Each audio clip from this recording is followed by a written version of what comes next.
Hello and welcome to the Business of Story. I'm your host, Park Howell, and whether this is your first or 284th visit to the show, I'm happy you're here. Today we are going to ask you, what do you and your brand stand for? And to what lengths will you go to make sure you remain true to your story? When Epcot opened, they had a huge opening day parade. Unfortunately, an elephant died about an hour before parade time. And you don't just move a big old dead elephant. Literally, an elephant was now dead in the room. Yeah. They erected this sort of retaining wall, kind of scenic flat thing around the elephant, dumped as much ice as they could muster, and said the show must go on. And they kind of marched around the dead elephant. Nobody knew. That oozing water, it's elephant juice. It's fine. All will be well. That will give you a taste of what's in store for you today with my good friend, Brian Burkhart, founder and chief word guy over at Square Planet Presentations and Strategy right here in Phoenix, Arizona. Brian is also the best-selling author of Stand for Something, The Power of Building a Brand People Authentically Love. Brian is all about making waves in the world. He believes communicating effectively is essential to all people within all industries. Brian also believes that almost everybody gets it wrong. From a first date to asking your boss for a raise. More often than not, when you communicate, you're making a presentation. So why is so little time spent on developing this skill, he ponders. Why are so many people so horribly bad at it? Brian and the folks at Square Planet exist to help individuals and organizations deliver the best presentations of their life. This includes helping clients create amazing content, design ridiculous slides and visuals, and coaching them to rock the audience. Brian works with such iconic brands as Google, Transamerica, Which Supreme Sandwiches, and so many more. So please welcome to the Business of Story, Brian Burkhart. Tell me, we were just starting, you were telling me about Obama's book. I haven't picked it up yet. Yeah. So what do you think? Well, first of all, it reminds me of why he got elected in the first place. Just the notion of a more positive side of the equation is very inspiring. But there's a section early in the book where he's talking about the speech he gave as a state senator, as a U.S. senator for Illinois at the Democratic National Convention when John Kerry got the nod. And it's just an incredible passage. And the reason it struck me so much was he talked about how the audience got quiet. That as opposed to the raucous roar, it was this quiet and this really, truly kind of synchronous way that the energy between him and the audience was in perfect lockstep. And it's a moment that's very rare.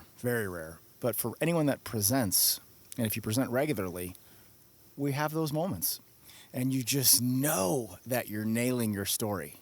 And when that happens, man, that's about as good as it gets. It's like a Super Bowl champion moment with the confetti falling down. It's real.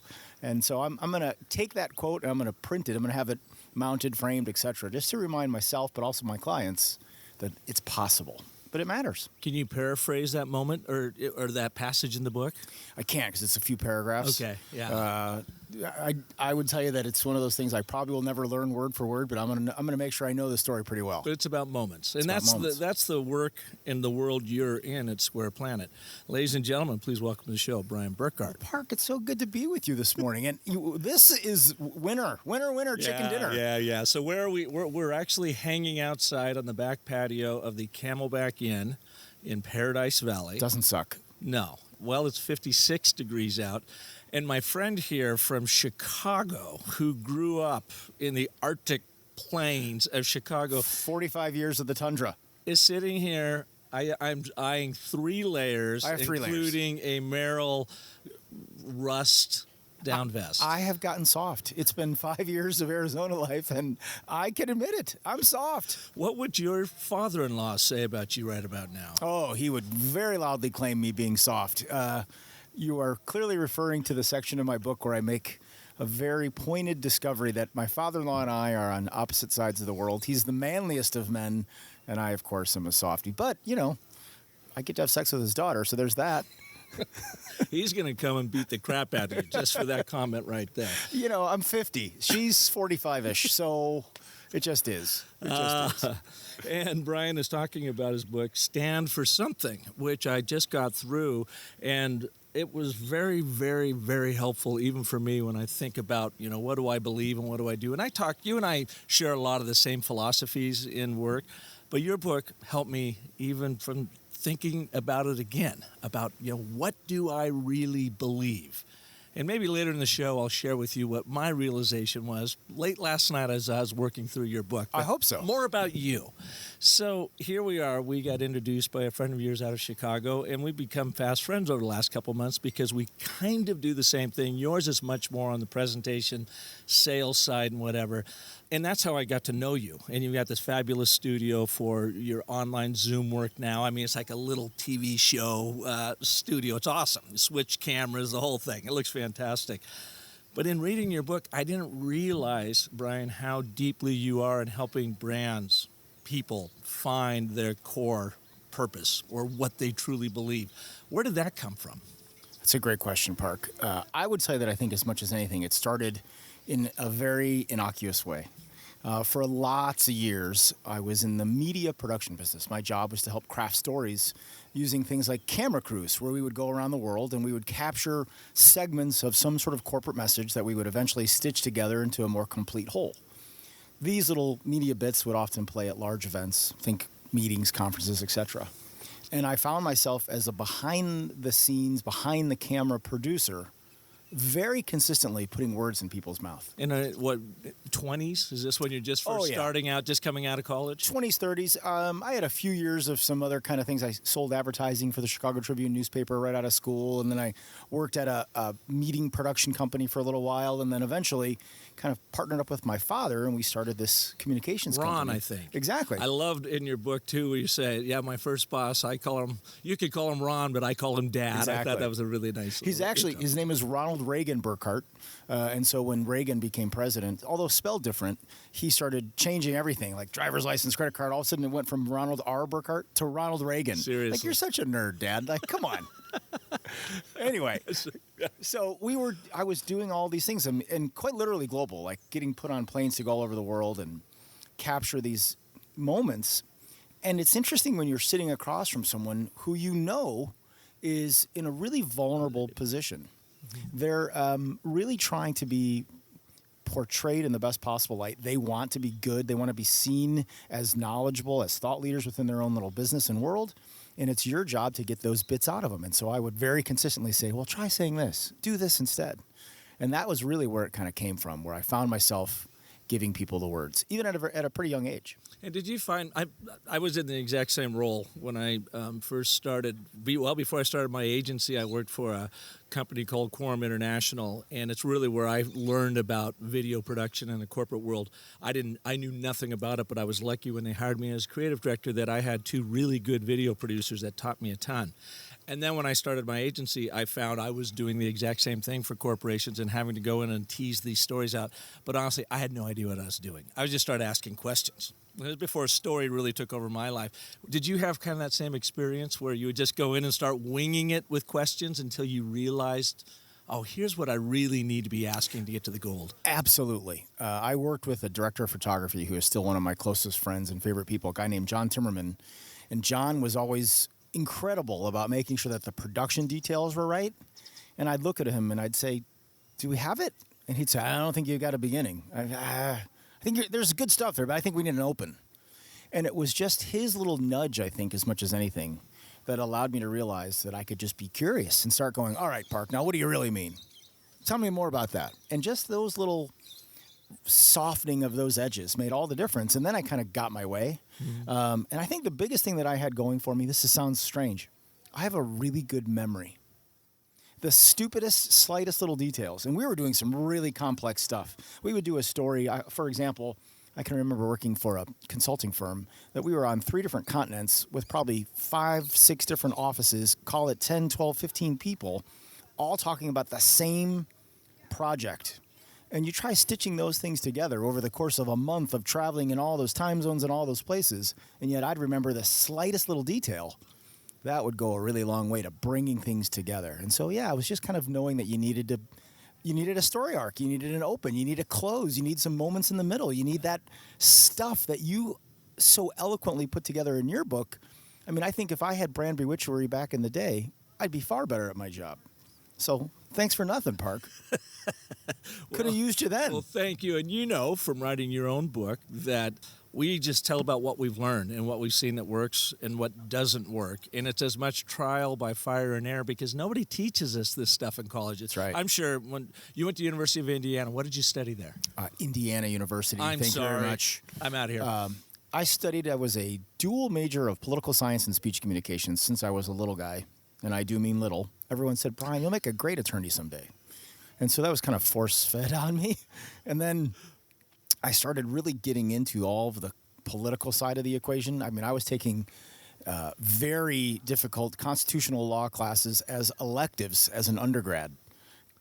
Completely unable to keep up. I'd sit in the front row. I'd scribble notes. My professor would pull me aside pretty much every week, like, why are you here? What are you doing? And I had Fs and everything, but they gave me Cs just for I was like Rudy, the Notre Dame. It was all effort. I had no skill whatsoever. Got out of undergrad and took the LSAT, got into some good schools, and then luckily, thank God, caught a break. The Chicago Tribune was nice enough to say, hey, why don't you work here? And I did not go to law school. So thankfully. Did your parents freak when you said, dude, you've got this whole proven career path of law. You could go out and make a fortune. You're great at this stuff. You can talk your way out of a wet paper bag. I mean, dude. And here you're selling advertising for the newspaper. I am a 50-year-old man, Park. We have a beautiful home. I have hired many people, created millions of dollars of commerce over the years. And to this day, for real, my mother still has this little thing like, sure wish I could tell my golf girlfriends that you're a lawyer. For real. And as you get this perhaps more than anyone, it's almost impossible for her to piece the words together.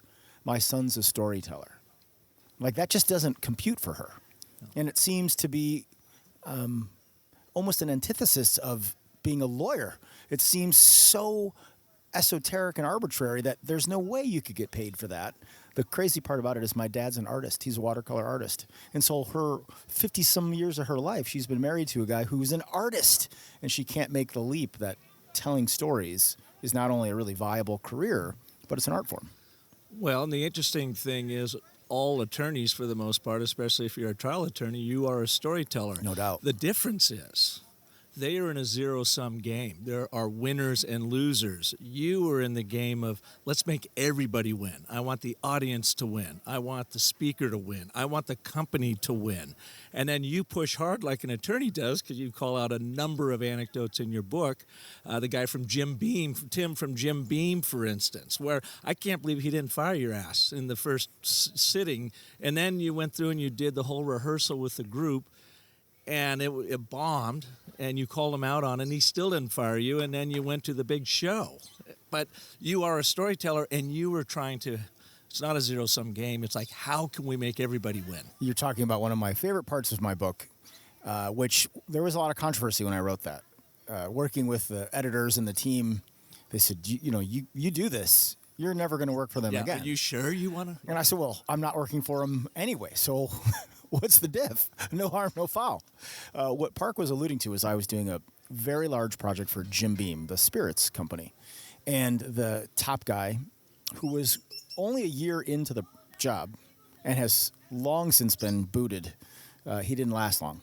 He just was essentially obstinate and said repeatedly, you don't know my audience. And I said, no, you don't know your audience, because you're doing everything wrong. I mean, if there were 11 things to do right, he would do 12 wrong. It was crazy.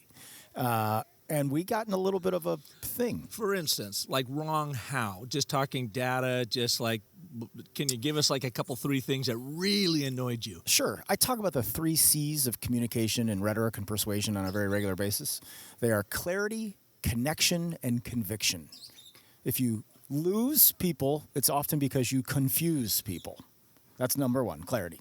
2, connection. Things like this particular project, he had 1,000 people in the audience, and he came out on stage, and within the first, let's call it 10 seconds, he was looking at the screen and referring to a slide.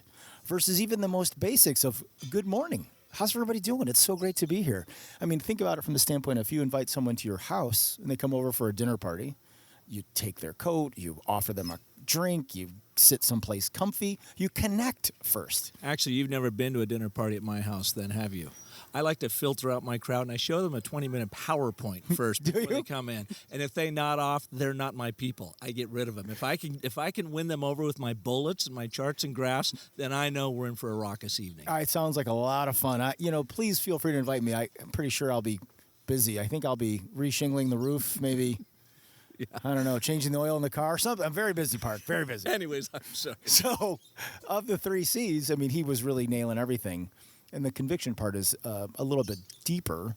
He was certainly getting into the business side of the equation, and he may have had conviction around it. But it just was that combination of those 3 C's going wrong that just ultimately spelled doom.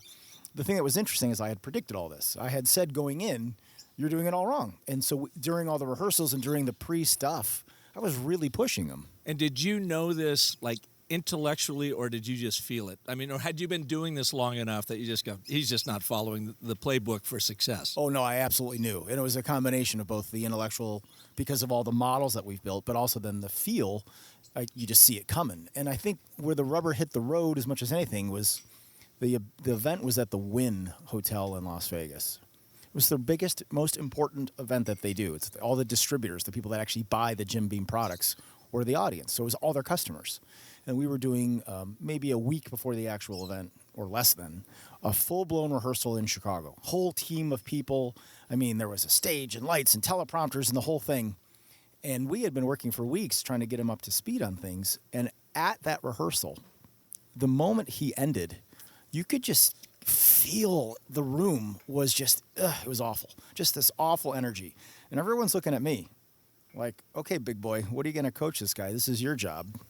And so we have a saying and some T-shirts that say, can you handle the ugly truth? So I often have to talk truth to power. He's in the power position, but I have to give the truth. And so I said to him, well, that was awful, and you chose to ignore everything we've discussed, and you're going to crash and burn.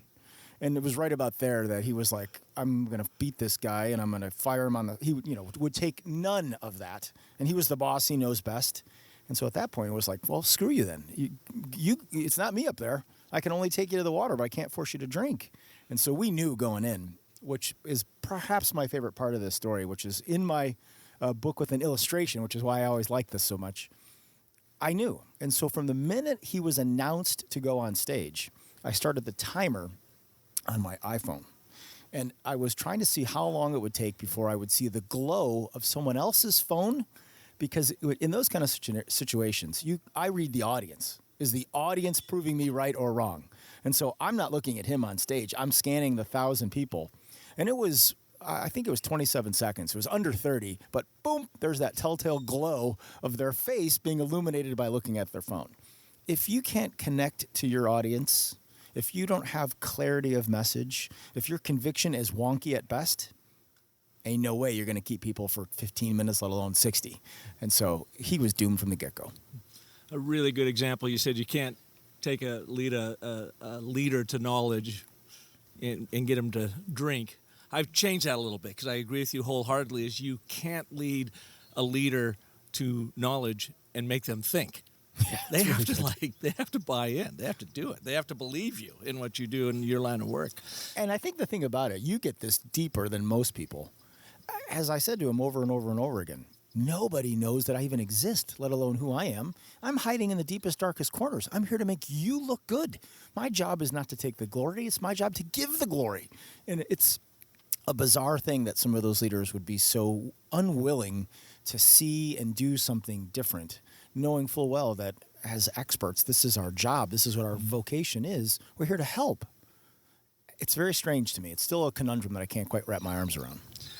Now, you lead kind of parallel lives career-wise, but they do intersect very much so. And you've got this really, excellent presentation company that goes out and puts on these big shows. And if I could share with my audience, you told me even the very first time we met that you lost like $8 million in billing 11 days. COVID, in 11 days right after COVID hit. So that had to have been just a major blow to you. And I want to talk about that in just a second, and how you've done really an amazing job of bouncing back and helping your customers. So but secondly, you've got this branding side of figuring out what do you believe. So on one hand, it's so critical to have that what do you believe story down so that you can shine on stage and share that, and you walk both sides of that aisle and coach both sides of that aisle. How did those two worlds come together for you? Wow, Park. I think just over time. If I had to be really honest about it, I can't say that I've found the specific moment. I think as much as anything, it was a variety of influences that all came together. We were helping our clients tell their most important mission-critical stories in ways that needed to be better, more effective, etc. And you were working out of Chicago at the time? Correct. This is when you were living back there? Mm-hmm. Correct. And I think we were just looking for, the more you get into it, the more you get into it. And so we were looking at all the available resources and research and the data points. And now it does kind of feel a little bit like I can answer this better. I remember being on Dauphin Island. There's no L in that word. So there's a moment here. You're going to a moment in time. There is a moment. I was on Dauphin Island in Alabama with my wife on a little vacation. Long, stupid story that I won't bore you with why we ended up in Dauphin Island. It's an interesting place. Never need to go again. But I was reading Simon Sinek's book, Start With Why. And I remember kind of having one of those like, oh my goodness, this is it. There's the simple model that he calls the golden circle. As the title of the book indicates, it's the idea that you want to start with your purpose, why, the stuff you stand for, not just what it is. And I remember that little moment going, okay, this is it. I've been doing this in some regard, but I never had a framework for it. And so all of a sudden we had a simple process, repeatable framework that we could employ with all of our clients. And that was really a big deal. Ironically, of course, it's all old. It's Aristotle, it's Plato, it's Socrates, it's the ancient Greeks talking about ethos, pathos, and logos. And that was all part of the same research and discovery, and we just kind of started piecing things together. That's how we ultimately got there. But that's kind of the power of it. It's not like you and I have invented anything new. Our storytelling and this work goes back centuries, since recorded history. It's just how do you translate it into today's world when we have lost connection with ourselves, we lost connection with our colleagues, with our customers. It's all about the bottom line, those freaking shareholders. How can we get our ticker price as high as possible so we devolve into data and we lose the drama in life? And that's where people show up. People want to hear about the drama. I mean, when's the last time you bought anything because of the data? They don't. And so you and I do essentially the same kinds of things. Is we're just repackaging that and saying, folks, this is how we've been surviving since the very beginning. Absolutely. The first acquisition that Microsoft ever made in 1980, back in the day when Bill Gates was a young, strappy CEO working hard, was a little slide presentation company called PowerPoint. That was their first. $1 million to buy and I forget the actual name of the company, but that was the tool was PowerPoint. When that happened, I think all of a sudden the synonym between presentation and PowerPoint occurred. And so all of a sudden that notion of data and just dumping stuff on a slide started to reign.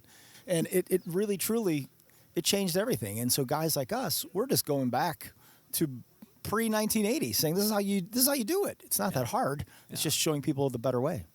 Well, and you learned this, I know, from one of the best places you could possibly learn storytelling and connecting with people, and that's Disney World in Florida. How old were you, and what did you do there? That is something, I'll tell you. I was a very young man at a ripe old age of 20. It was 30 years ago. I was part of a thing called the college program, and so I was a summer intern, essentially. I got college credit. And I drove the submarines at 20,000 leagues under the sea. The quick story, though. Well, you're only 2 feet under the sea, though, actually. It's right? like 4. Okay, all right. Yeah. Well, it's a few feet under. It's a big fiberglass boat that was on a track with wheels. So, I was on campus at Indiana. And, I mean, these are big schools. I mean, we had 40,000+ undergrads at IU. And they had this sort of like job fair for these Disney jobs. And I go, and there's a gazillion kids there. And then the next day you sign up for an interview, and I strap on my little tie and sport coat like a happy little plucky undergrad that I am, thinking job interview. not realizing that what I walked into was a group setting. So I sat down, and there were probably 10 kids at a round table and one empty seat, which was where the recruiter was. Starts going around the horn, right? And I'm looking at this going, man, these are the shiniest, happiest people. Every one of these people is perfect for this gig. How do you stand out? And so when it became my turn, in my little suit, I got out of my chair, and I said to the recruiter something along the lines of, every one of these people is a perfect choice for you, but I know you have to really pick the best of the best. And so I just want to make sure that you realize that not only am I qualified, but I really think I'm the right guy for the job. And you're not going to forget this. And I kicked myself into a headstand, head on the ground, feet against the wall, and upside down with the tie in my face, I sang, M-I-C-K-Y-M-O-U-S-E, Mickey Mouse. I sang the Mickey Mouse song, and she dies laughing. The other students are fully unsure what to do, kind of laughing, kind of shocked. She's like, okay, you got the job. There were a couple more interviews, but it's done. You're in. Stay afterwards because it's done. So I got it. And it was harder to get that gig than it was to be elected President of the United States, statistically speaking. It was a tough gig. That was probably the genesis of your core belief right now. Sure. Which is? Make waves. You know, waves. We're out here in the desert. There's no water to be had. It's not waves of the aquatic variety. The waves that we make, it's about helping our clients really, truly take their messages and level them to a very different place so that people remember and act. And think about it. We hear all kinds of messages, from advertisements to people at work to people at home. And very frequently, we don't remember, nor do we act. And so that's our job. And the only way we can do that is by making waves, doing things that really make that message stand out and stick. So is it fair to say that moment of that headstand with your red tie flapped down in your face, was that like the first moment that you made a major wave and looking back and going, you know, this is just kind of inherent in who I am? First moment? Not the first. It certainly was maybe one of the more colorful ones. But, you know, I've been nothing but trouble for a long time. Okay, good trouble, no doubt. Never arrested. You know, no legal trouble, nothing like that. You became the Submariner, the pilot of that. How did you land the Submarine gig? Honestly, that was kind of part of the bonus of my silly little headstand. Those were attractions. There were often things like parking operations and food. And so think about the guys that stand in their parking lot and tell you with their hand, go down this aisle. That was the vast majority of the kids, as well as fast food. You were making burgers and fries kind of thing.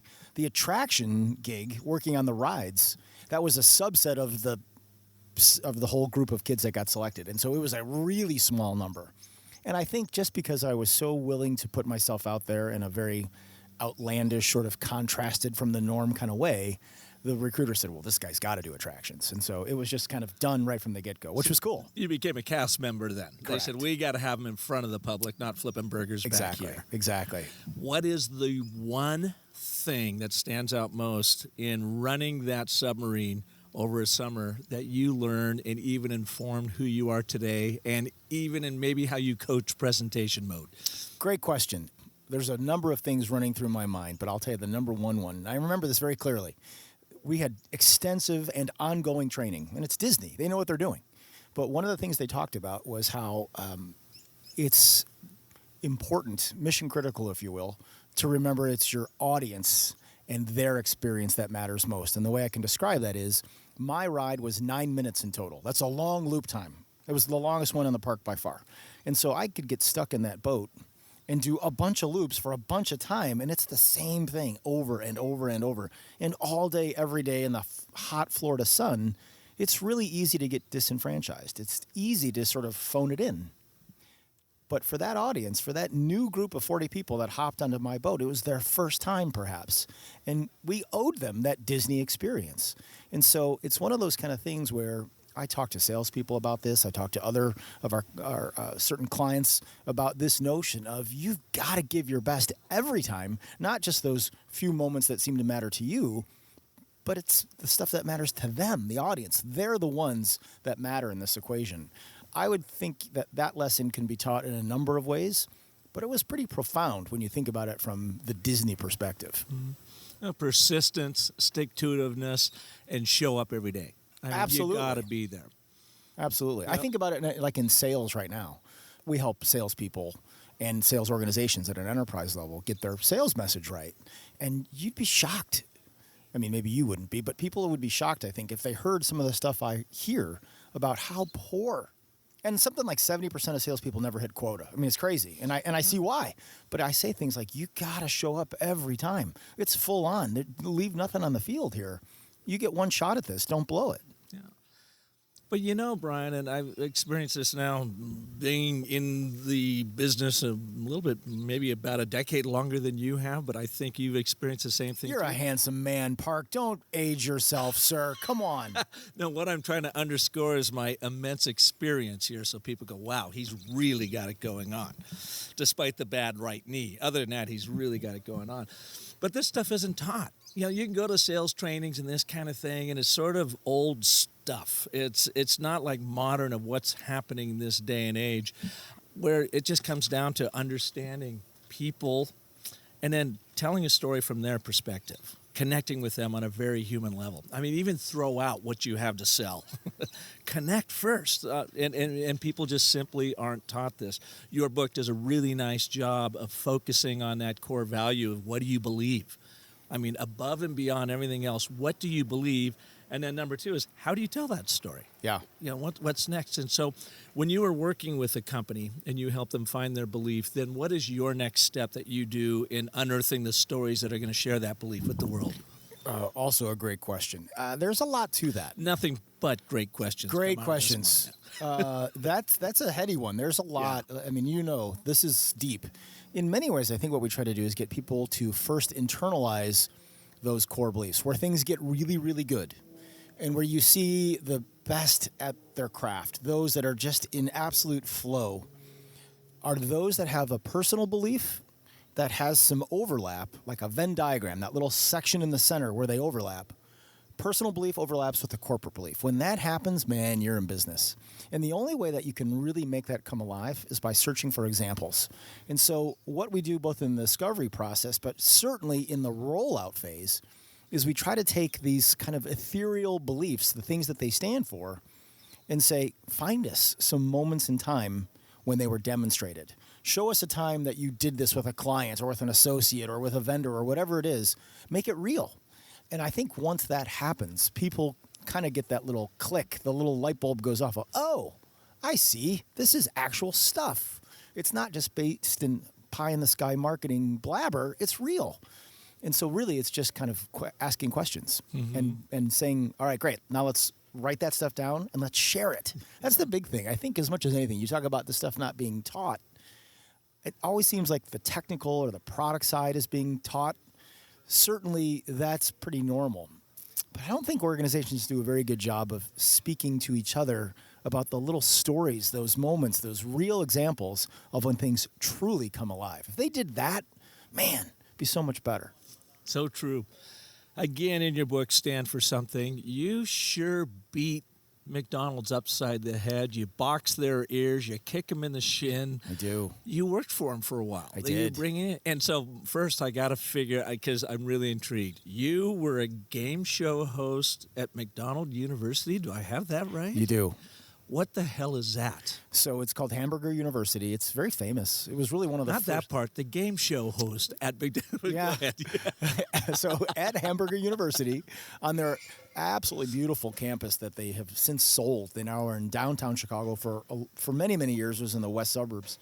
There was this incredible opportunity I had. And so for a bunch of years, 4, 5, something like that, a few times a month, all of the students who were owners, think franchise owners, managers, vendors, senior people, not like the kid making fries who's 16. Think his boss's boss would come in, and they would spend a whole week on campus learning all the different details, and it kind of came to fruition in a game show called The Hot Hamburger.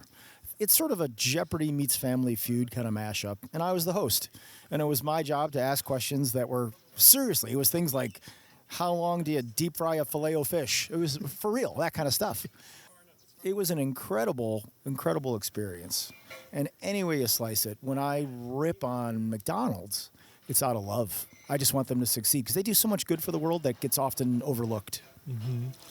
So in your book, you talk a lot about how you felt like they have lost their way and they don't stand for that cheeseburger, that delicious cheeseburger or hamburger stand that made them who they are today, and they're trying to be a little bit of everything out there. And you've got a picture you took of a carrot McMuffin, yeah. Carrot McMuffin. And you're like, what the hell? Yeah.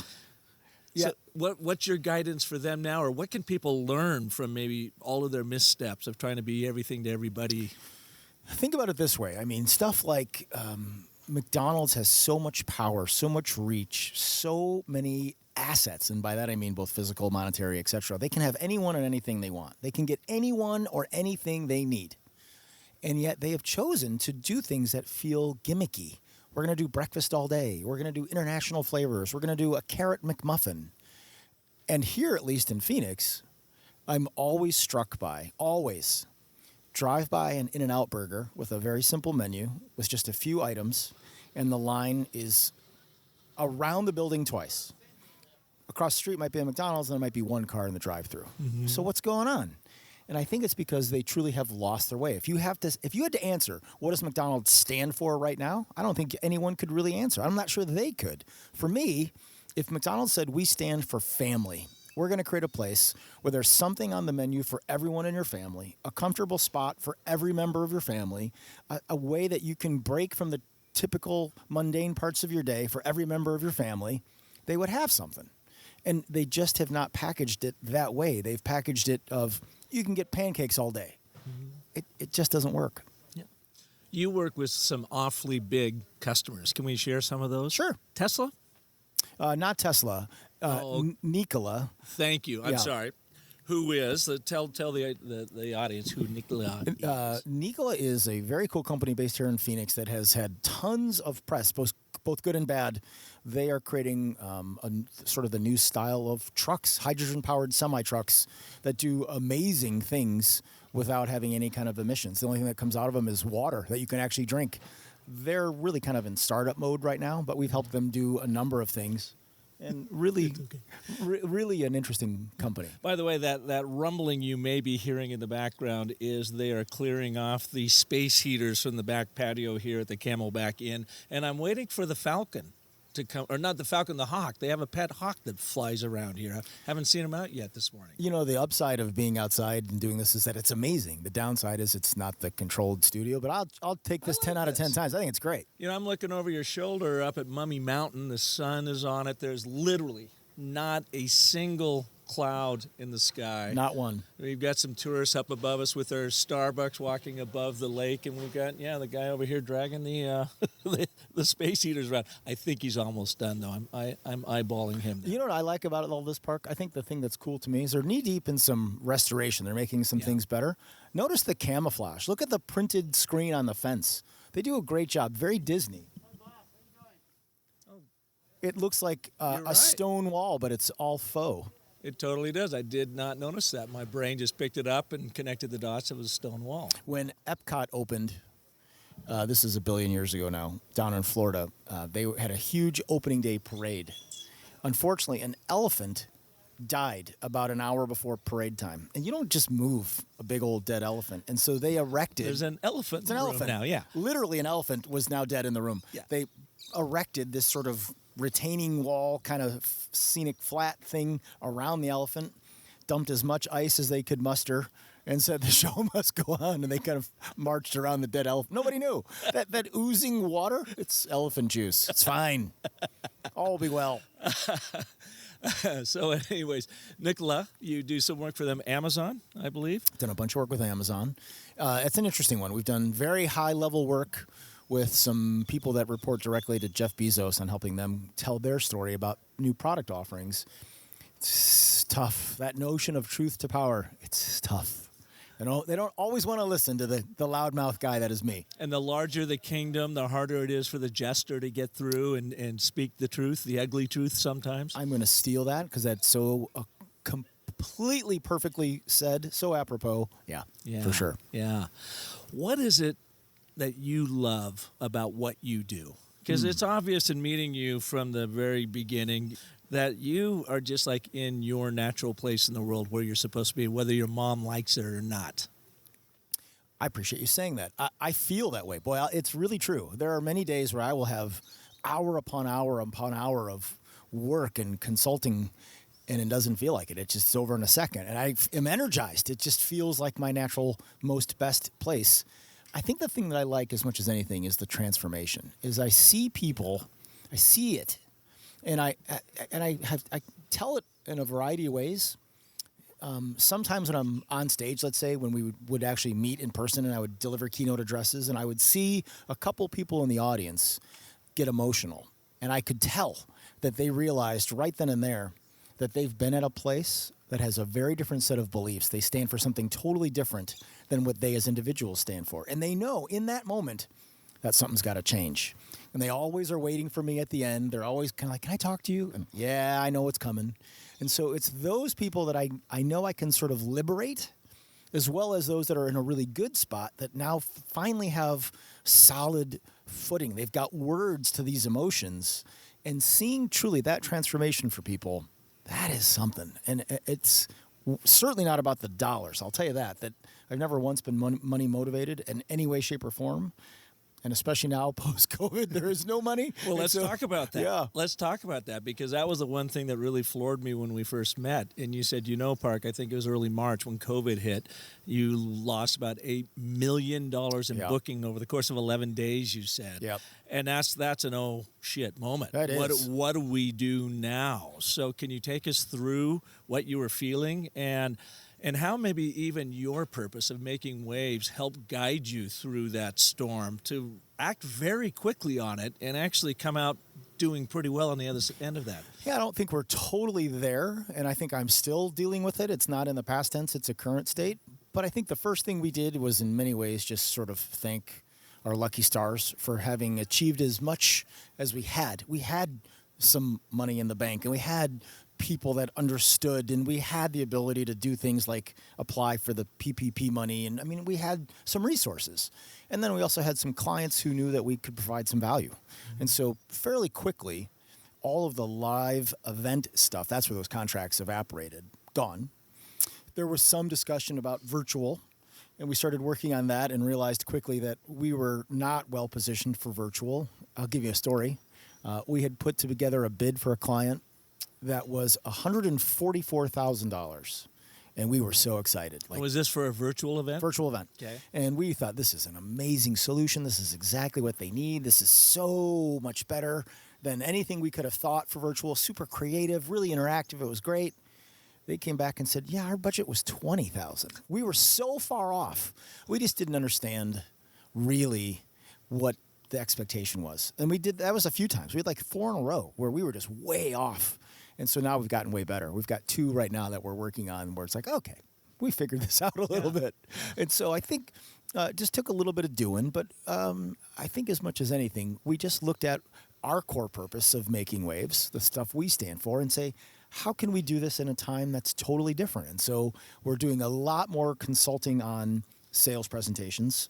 It's perhaps now 80% of my focus, which is real.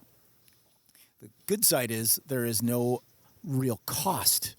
I mean, when we do these large events, the costs are enormous. We might bill $8 million, but we might spend $6.5 million to get it all done. So this is just us. So the cost side is very different, but it feels good too. Like I actually feel like we're making a difference and really helping people at a tough time. So it's actually all worked out. I'm very bullish on the future. And if and when live events ever decide to come back, we'll be ready to help there too. But for now, I'm pretty good. I feel pretty good. Was it hard to turn your belief of making waves internally on yourself? It's one thing to be able to stand there and push others. And quite often it's easier to be able to stand outside and tell Tim from Jim Beam that this sucks and you're not making any waves. My job is to make you really work for this audience, And is it hard for you to sometimes turn it in, and do you find it difficult for some of your clients sometimes to turn it internally to say, you know what, I got to live this? 1,000 bazillion trillion %. That's a lot. It's a lot of percent. Is that a Disney number? I think it's a Google number. Okay. Yeah. Yeah, it's real hard. It's definitely one of those kind of things where essentially old habits are hard to break, right? Mm-hmm. And so I found myself repeating things, going, well, this is how we do it. Well, no. The world has changed. And having that realization is one thing. Doing something different is another. I mean, I realized some things had changed, but we kind of found ourselves doing what we always had done. So yeah. Yeah. But it also is interesting because now it becomes a little bit of a game. I'm actually having fun with the notion of, well, we can't do it that way. Once you make that kind of first tip where you can do something a little different, I think that's the first chink in the armor, and it leads to a bunch more. So now it really has become a lot more fun to say, well, we're going to totally blow things up. Let's totally do it different. And finding the courage to do it. It's one thing to say it. It's a whole other thing to actually follow through and do it. I honestly feel like we have nothing to lose. Yeah. It's one of those kind of things like, well, I mean, can't lose any more money. Yeah. So why not? Let's go for it. And the interesting thing is, as soon as we did a few things that had some success, and you saw people light up, it's like, oh, we're gonna do more of that. Yeah. So that became easy. Yeah. All right. We're going to go to the book. Okay. I've got a few questions. You can see my marking. It was like speed round. By the way, I did mark your cafe carrot muffins billboard. I took that photo too, by the way. I get photo really credit. Nice work. Thank I you. mean, National Geographic, have they been calling? No. Give it time. Day's not over. Let's talk about this because you had kind of summoned the ancients a little bit earlier in that what you and I teach, we didn't invent this. It's been around since the beginning of time. And you've got this idea of beliefs equal thoughts, thoughts equals feelings, feelings equal actions, and therefore your actions reflect what you believe. Can you talk a little bit about that? Yeah, that's actually called cognitive psychology theory. And so it goes way back to the ancient Greeks, but more modern day science has given it this name of cognitive psychology theory. Because we have to look and sound smart. Because we do, for sure. And the best way I can briefly describe that is that your beliefs lead to your actions. If you believe sushi is nasty, awful, disgusting, raw grossness, you're going to eat pizza or a burger or a steak. Your beliefs lead to your actions. So if you think that of our current president, you would then elect Joe Biden, is what you're saying. Correct. Okay, I'm sorry. Well said, sir. Yeah, exactly. Yeah. That's exactly how that works. Your beliefs lead to your actions. And people don't understand the power of that because really we all say, well, I do things. Right. But do you know why sometimes? It's easy to see what your actions are. It's really difficult, far more challenging than people really think, to codify and then give voice to your beliefs. It's a whole different animal. Can you give us an example of someone you think does it well? Someone that people know. Who are Sure. living their beliefs and you're seeing it in their actions. I think I'll give you one that is a little bit sometimes challenging for people, and that's Elon Musk. He is something. Yeah.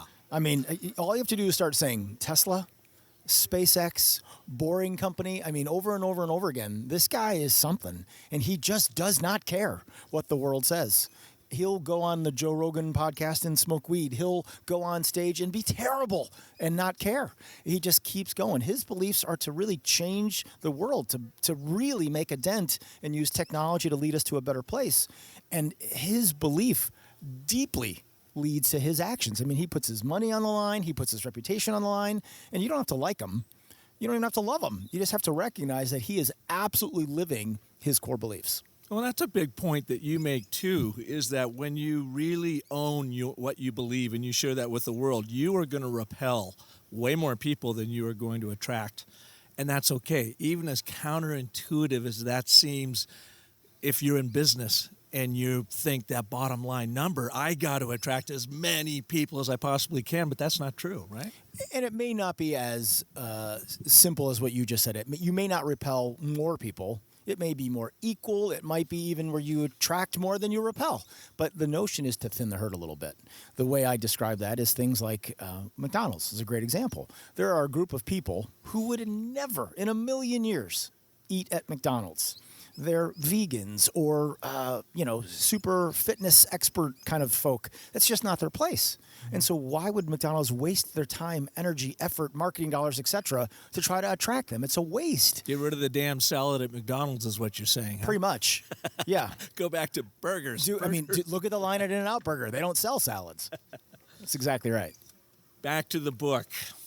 You had another thing in here, and I like this little exercise of asking yourself, what business are you in? What business are you really in? And what business should you actually be in? 3 big questions, right? Can you walk us through that and unpack that just a little bit? Yeah, we do this internally on a fairly regular basis. I certainly ask my clients, part of that discovery journey is this. And if you just stop and think about it, what business are you in? Well, for me, people could say the presentation, marketing, communication, sales presentation space. Correct. What business are you really in? Well, we're in the relationship business. Not only with the people that we currently work with, but those that we're trying to curry favor with, and also our clients, we're trying to help them better their relationship. So we're really in the relationship space. What business should we be in? Well, I can look and kind of read the tea leaves, and I can say, well, virtual events are going to be here for a while. We're not going to get away from Zoom, and so maybe I need to help people with things like virtual presentation skills. How to actually look people in the eye when you're looking at a lens of a laptop. It's one of those kind of things where if you really stop and answer those questions, you position yourself and your firm to deal with the challenges of both today but also tomorrow. And I think the vast majority of small businesses, medium-sized businesses, but honestly, even some of the ginormous ones, I don't think they ever stop and ask these questions. Mm-hmm. And to me, I just want people to be more proactive about things. Now, with your point about being in the relationship business and making waves, folks, Brian, when you go over to his studio, this is a very, very polished presenter on stage and on Zoom. And he literally has 2 really cheesy yellow Post-it notes with big arrows pointing to his camera, to all of his cameras, by the way, not just the one. He's got like 4 or 5 that he switches through. And the first time I saw this, I'm like, come on, man, you're good enough. You don't need to actually do that. I certainly don't need to do that. Well, now that he's brought my attention to it, and again, because he's all about relationships, it's especially on Zoom, it's eye contact. I go back and I look at some of my damn Zoom recordings, and I realize I'm looking at the people on the screen. And so now, guess what, folks? I have big Post-it notes that point right to my camera. It's a great little tip, and even though you think you don't need it, you need it. I think it's a great hack because it's super cheap. And of all the things that have really come clear to me in our land of Zoom is that impersonal thing is real. We lose the connectivity from person to person. We lose this. Yeah. I'm sitting across from you right now, and it's like it feels good. And it's kind of that human need. And we lose that so deeply in Zoom that just being able to better look people in the eye, and if you can use a little Post-it with a marker drawn arrow to say, look here, I mean, do it. It's awesome. It's a fantastic hack. And again, one I didn't think I needed, and then when I got back and looked at my videos, I clearly needed it. I teach that to everyone, by the way. That's a big one. I give that one away. One other thing in your book that wasn't completely clear to me, everything else was, this was the one thing that I wanted. I figured I'm going to hold you to this. It was my first book, so, room for improvement. No, it's here. No. The technique is here. I just want to understand better how to actually use it. And since we're sitting here in the desert, you call it the Sidewinder Technique. Yeah. Can you just take me through it and therefore our audience through it a little bit of what that is? It's a spectacular little tool. The name derives from military terms, the Sidewinder missile. Oh, okay, so not the Rattler. It's not like you moved from Chicago out here and said, I was thinking rattlesnake. All right. Same, though. Yeah. Honestly, it's the same kind of idea. It's not the direct assault. It's the kind of more side attack. You don't see it coming because it comes from the side. The best way I can describe that is I'll use an example. There's a firm that we worked with based out in Santa Barbara, California, a very, very good, solid financial services firm. A place that you say, hey, I'm trying to make sure I'm ready for retirement. Can you help me with my money? And then a whole bunch of other things. Big shop, billions in total sales, big place. And one of the things that they talked about was they had a really old staff, that the vast majority of people that work there had been in the industry for decades. Lots of people look at that as a negative. But they said, this is really a positive. We've got people that have kind of been there, done that. We think it's a positive. How do we say this? And so we created a narrative using the Sidewinder technique that sounds a little bit like this. We would show an image of a very turbulent sky and a jumbo jet kind of vacillating in space. And we'd say, imagine if you're sitting in an airplane and the pilot comes to life on the PA and he says, ladies and gentlemen, the Flight attendants are coming through to pick up stuff. Please put your tray tables up, seatbelts taut, because we just spoke with the tower. We can see it on our radar. There is one mother of a storm approaching, and we're going to feel it. The turbulence is going to be real. So get set, and please, by all means, just understand that your safety is our number one concern, so do this quickly. And by the way, today's my first time flying, and so if you wouldn't mind, a little shout out. If you're a person of God, a little prayer, a little something, I think we'll be okay. You know, I've been in the sim for like 1,000 hours, but today's my first day behind the controls for real, so a little something would be great. Could you imagine that? And so that's one of those kind of things where you use that story as a sidewinder to say what you really want are pilots who have been there and done that 1,000 times. You want the guys who are not on their first day, but on their 10,000th day. And in the financial services space, with the ups and downs of the economy and the world, wouldn't it be great to have people with experience holding control of your money? And so that kind of Sidewinder technique, where we use the story of the airlines to come at it a very different way, it changes the course of that narrative in a very, very powerful way. Now, all of a sudden, the idea that they have an old staff becomes this huge point of pride. It's fun. Where before they would try to hide it and minimize it, now they exploit it. Yeah. Sidewinder. Interesting. Well, Brian, fascinating here. And I know you're a busy man, and we're coming up on the hour. Goes fast, doesn't it, Park? It does. We have a blast chatting. I mean, of like minds, I guess. I think the thing that scares me is I actually have told my wife this. The first time I met you, I told her, I said, I have a new friend.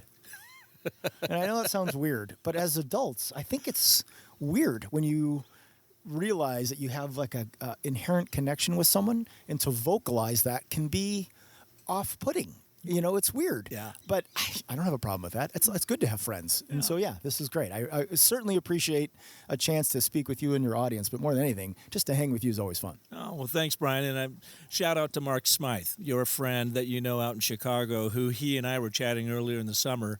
And I had just met him because he had called about a thought he had about a story app. And we just became, and I really, connected with him too on Zoom. And he said, hey, do you know Brian Burkhart by chance? And I'm going, I know the name, but no, I've never met him. You two have got to meet. And so, thank you, Mark, for Absolutely. the introduction. Well, he knows that I'm very tall. Very big, take up a lot of space, very big. Well, why do you think they put you on the submarine?